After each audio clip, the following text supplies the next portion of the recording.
అవన్నీ కూడా దగ్గర దగ్గర 9 రకాల వస్తువులను ఇప్పటికి ప్రొక్యూర్ చేస్తున్నారు. తొందరలోనే ఇంకా ఒక 30 రకాల చెత్తని కలెక్ట్ చేసే పరిస్థితికి వస్తారు. తద్వారా చాలా వరకు చెత్త అంతా కూడా మళ్ళా పరిశ్రమలకు వెళ్తుంది, సర్క్యులర్ ఎకానమీకి వెళ్తుంది. తద్వారా మళ్ళీ ప్లాస్టిక్ నుంచి ప్లాస్టిక్ తయారు చేయడం, లేకపోతే అనేక రకాలైనటువంటి వస్తువులు తయారు చేసే పరిస్థితికి వస్తామని చెప్పి కూడా నేను మీకు తెలియజేస్తున్నాను.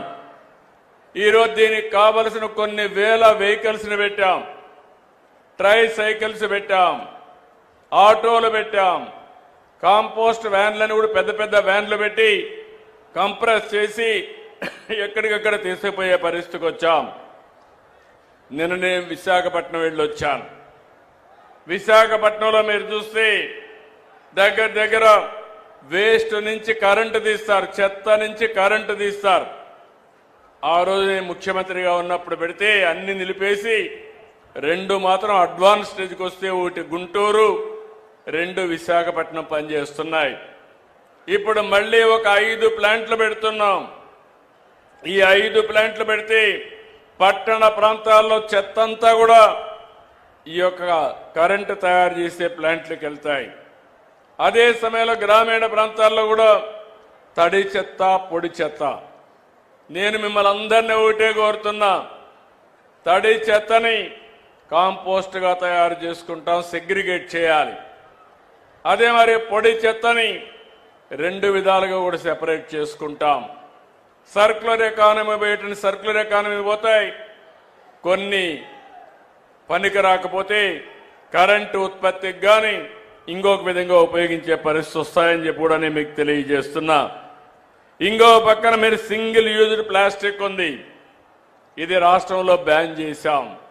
మీరు ఒక్క విషయం ఆలోచించుకోవాలి, ఇలాంటి ప్లాస్టిక్ అంతా కూడా ఎక్కడంటే అక్కడ వేయడం, ఆ ప్లాస్టిక్ అంతా మన పశువులు తినడం, ఆవులు తినడం, తిన్న తర్వాత అవి ఆరోగ్యం పోవడం, కలుషితమైన పాలు మనకివ్వడం, ఆ నీళ్లు ఆ పాలు మనం తాగడం, దీని ద్వారా చాలా సమస్యలను సృష్టించుకునే పరిస్థితికి వచ్చాం.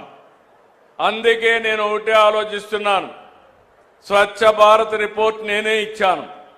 ఈరోజు government of India Swachh Bharat report base చేసుకుని ఒక డిపార్ట్మెంట్ పెట్టి అన్ని రాష్ట్ర ప్రభుత్వాలకు డబ్బులు ఇచ్చి ఈ స్వచ్ఛ సేవా కార్యక్రమాలకు శ్రీకారం చుట్టారు.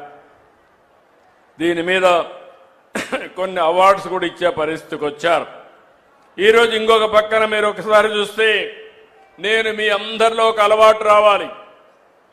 ఇది కష్టమైన పని కాదు, కానీ ఆలోచన విధానంలో మార్పు రావాలి, ఒక బాధ్యత తీసుకోవాలి. నేను చాలాసార్లు చెప్పాను, జపాన్కు పోతే అక్కడెక్కడా చెత్త కనపడదు, క్లీన్ చేసే స్వీపర్లు కనపడరు. కానీ ఎక్కడన్నా ఒక కాగితం పడితే ఆ కాగితాన్ని అక్కడ చూసిన వ్యక్తి తీసి పర్సులో పెట్టుకొని ఇంటికి పోయి చెత్త బుట్టలో వేసే వరకు దాన్ని తీసుకెళ్లే పరిస్థితికి వస్తారు. ఇది ఒక బాధ్యత. మనం అలాంటి బాధ్యత తీసుకోకపోతే ఈరోజు సమాజంలో ఎలాంటి సమస్యలు వస్తాయో మనమే చూస్తున్నాం. ఈరోజు మీరు ఒక్కసారి గుర్తుపెట్టుకోవాలి, మన ఆరోగ్యానికి దోమలు కూడా పెద్ద కారణం. కమ్యూనికబుల్ డిసీజెస్లో ఓసారి దోమ కుడితే మలేరియా వస్తుంది, లేకపోతే డెంగ్యూ వస్తుంది, జేఈ వస్తుంది. మనం మంచినీళ్లు సరిగా తాగకపోతే, కలుషితమైన మంచినీళ్లు తాగితే డయేరియా వస్తుంది, లేకపోతే జీఈ వస్తుంది. అనేక సమస్యలు వచ్చే పరిస్థితి వస్తూ ఉంది. నేను అందుకనే ఒకే విషయం ఆలోచించాను. మీరు ఇప్పటికే మార్పు చూసుంటారు. నేను ఒకటే చెప్తున్నాను, రాబోయే రోజుల్లో ఎన్డీఏ కూటమి ప్రభుత్వం ఈ రాష్ట్రంలో పెను మార్పులు తీసుకురావడానికి సిద్ధంగా ఉన్నామని మరొకసారి మీ అందరికీ హామీ ఇస్తున్నా.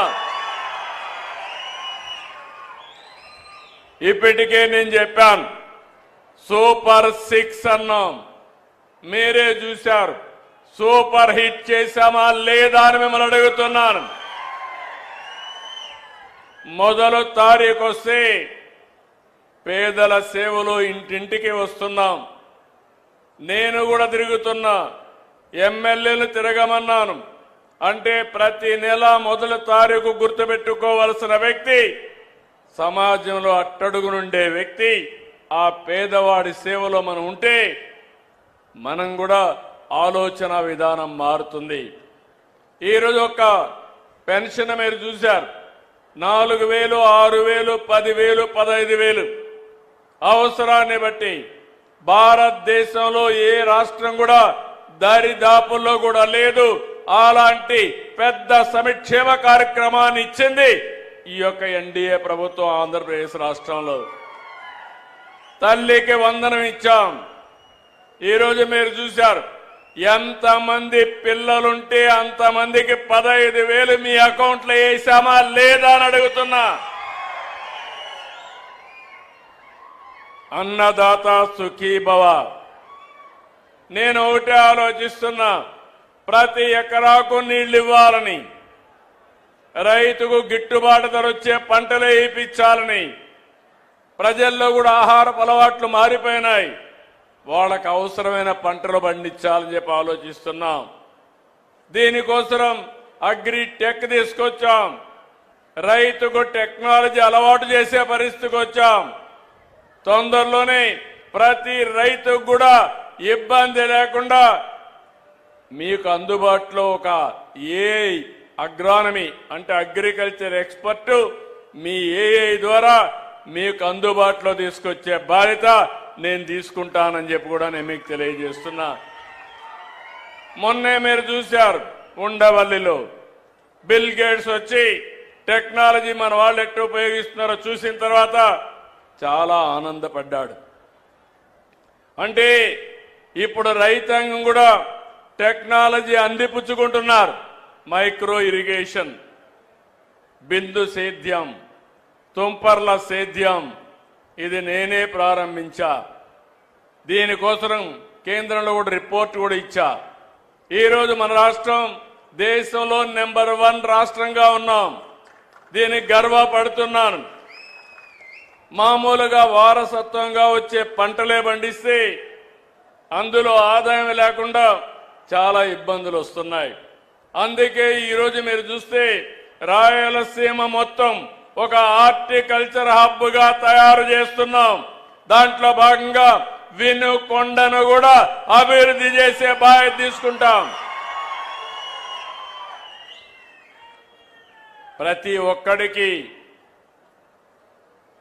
అన్నం పెట్టాలనే ఉద్దేశంతో మధ్యాహ్నం కానీ, సాయంత్రం కానీ, తెల్లవారి కానీ తిండి లేదు, అదే మరి ఆకలితో బాధపడుతుందనే పరిస్థితి రాకూడదని 5 రూపాయలకే ఈ రోజుట్లో మీకు భోజనం